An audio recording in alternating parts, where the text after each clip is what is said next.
આ પ્રયાસ પદ્ધતિ આપણે પ્રશ્ન પૂછેલા છે એમાંથી સવાલ પેપરની અંદર જ આપણે જવાબ આવેલા છે તો આપણે ખાલી ધ્યાનથી સવાલને વાંચવાનો અને પછી જવાબ પર ટીક કરવાનો જે અત્યારે જે જણાવી ના દે એટલે ધ્યાન રાખો હવે આ જવાબ પેપર તો એની વહી આપણે ખાલી ગોઠવાનું છે અને આ ગોડાથી બહાર ના નીકળવું છે જે પેનથી આપણે રકાર કરીએ તો એમાં ઊંધો ને જ્યારે ધાતુ કરવાનું છે મીંડાને એ મીંડાથી એક બી લીટો બહાર જવો જોઈએ અને લીટર માર્ક કપાઈ જશે એક વસ્તુ એ બીજી વસ્તુ એ છે કે ભાઈ એક જ સવાલની અંદર 4 ઓપ્શન આવેલા છે તમે લોકો શું કરે છે કે પેપરમાં વાંચે છે સવાલ નંબર 1 અને જવાબ અહીંયા જ્યારે ટિક કરવાનો થાય છે તો બીજા નંબરમાં ગોટી કરે તો એ ખાસ ધ્યાન રાખજો સવાલ પેપરની અંદર સવાલ 1 વાંચો તો અહીંયાની 1 માં જ કરો તમે રાઈટ હવે અહીંયા ફર્સ્ટ નંબરમાં લખેલું છે નેમ ઇંગ્લિશમાં કેપિટલ લેટરમાં સ્મોલ લેટર થવો જોઈએ નહીં બીજી એબીસીડીમાં નહીં પહેલી એબીસીડીમાં અહીં આપણું નામ લખવાનું છે હવે નામ કઈ રીતે લખવાનું તો સૌપ્રથમ આપણું નામ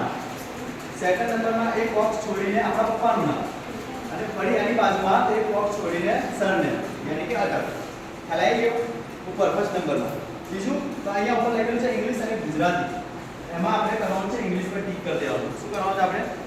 ઇંગ્લિશ પર ટિક કરી દેવાનું બીજું છે અહીંયા રોલ નંબર તો રોલ નંબર જે તમને આપેલો છે હવે 3 અંક આપેલા છે અને અહીંયા 4 બોક્સનું છે તો એક બોક્સને આપણે છોડી દેવાનું છે અને એના બાજુમાંથી આપણે ચાલુ કરવાનું છે પછી છે ક્લાસ તો આપણે કેટલા ધોરણમાં ભણીએ છીએ જે ગ્રેજ્યુએશન થયેલા જે લોકો લખી દેવાનું છે ગ્રેજ્યુએશન પાસ જે લોકો 12મા ધોરણમાં ભણતો એ લોકોનું રાખવાનું છે આપણે 12 રનિંગ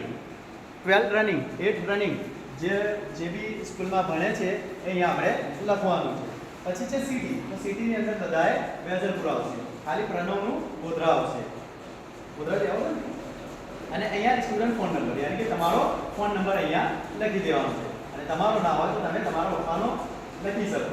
ખરાઈ કોઈ બી ચેકાચેકી આમાં થવી જોઈએ નહીં ચેકાચેકી થશે તો પ્રોબ્લેમ થશે હે ને